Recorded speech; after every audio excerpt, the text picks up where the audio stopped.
Chekutanga ndichida kutanga nekukutendai nekuramba muchitsigira musha wenyu kune vese vachangosubscribe ndichiti welcome to the family. Anditi thanks very much nekusupporta kwamuriita basa repaSaint TV, basa risiri remunhu asi basa renyu imimi vazukuru. Ndichitoti masikora sei zviri kudii kwese kwamuri vazukuru vasekuru Saint. Pane umwe mwana ari kukumbirwawo rubatsiro nevanonzi Gogo Chakoma. Mwana uyu anonzi Nyasha Chakoma. Akashayikirwa nevabereki vake vese uyezve ane 13 years ari musikana. So Nyasha Chakoma uyu anorarama neurema hwaainahwo hwatiri kuda kuti munge muri munozvionera vazukuru. Kune vachabatsira zvikuru sei kuti tinosvika panzvimbo iyi kuhwedza tinoonawo tiri paground kuti vanorarama sei nemwana uyu. Inzwaiwo chikumbiro chavainacho uyezve tichikuvimbisai kuti munguva pfupi inotevera tichaenda kuhwedza kuti tinoona mwana uyu naGogo Chakoma. Hande tinoona kavidhio kanotevera. Mbuya makadii? Iri pangu. Munoitwa mbuya aniko? Ndotwa mbuya Chakoma. Munogarepi? Ndogara muno muhwedza Chigondo area. Asi ndichigara muraini rekwatate yaChakoma. Ko mwana wamina yeuyu anonzi aniko? Mwana uyu anonzi Nyasha. Ane makore mangani? Ane makore 13.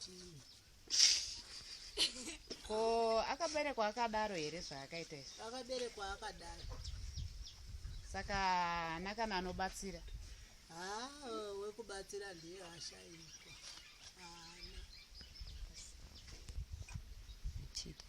Saka imimi mwana uyu chii chenyu naimbuya? Mwana uyu muzukuru wangu.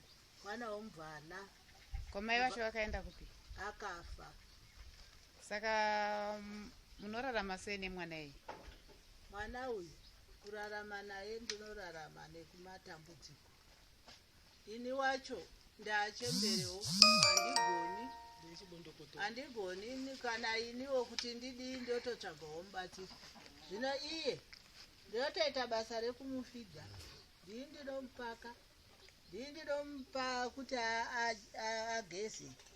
Kutoilet kana ari masikati kudai anogweshawo oenda ega. Unosvikozvibatsirawo. Usiku ndinoti zukuru twandinatosikana ndotwa ndinoti chidai muendesei. Pamwe anotozosvika pekumupa chembe vozonorasa nekuti hunenge huri usiku. Havagoni kumuendesa usiku vane vachityawo. Ini kuti ndidzikewo mumba mangumo ndichiendawo naye handigoni. Ndo mararamire andiri kuita naye. Saka mbuya sekuona kwenyu pamwana uyu muda kubatsirwa nerubatsiro rwakaita sei? Rubatsiro rwandinoda kuti aendeswe kuchikoro. Zvepfungwa dzangu dzaida kuti dai ndawana chekutanga omboendeswa kuhospitari kuti aonekwe kuti zviri kufamba sei kumwiri make. Oendawo kuchikoro. Nekuti izvozvizvi zvaaripo izvi kana ukamupa mvura inobuda nemunhu. Zvino ndinoshaya kuti zvinondogoita seiko. Akati ndimupe chikafu chekudya chimwe chacho anogona kunga achatombokashidzwa kunga akuda kudzipwa kufa. Ndozvishayirwa pazvo. Asi mwoyo wangu muzhinji unoda kuti aende kuchikoro. Chikoro chiya chezvirema chiya. Nekuti kuya uko kune dzidziswa munhu wokuti unoshaya kuti kumunhu uyu zvaakadai kuzvinoinga mumwe vamwe vanoita maticha vamwe vanoita madhokotera asi vachitoita. Zvino iye uyu njere dzake chaidzo mumusoro make uyu ndakadziona sedzinogona sedzinoita. Zvino ini ndiri munhu uyu asingaziviwo kuti ko vanhu vakadai vanodzidziswa sei vanoitwa sei. Zvino ndo zvandava ndichichemera kazhinji kuti zvaari mwana wechisikana kudai ko zvino pachasvika nguva iya yekuti ave mukadzi anotarisa kudenga anozoita sei. Ina handigoni mbuya ake kuti ndichisumuka ndichinowacha ndichitora ndichimupfekedza ndichidiwo. Zvino izvozvo ndo zvandachiti akaendawo kuchikoro akudzidzawo akuita seiwo vanomudzidzisa kusvikira adiwo agona zvinhu izvozvo aitawo zvinhu izvozvo pamwe nekutopasawo akaenda mberi anogona kutoita.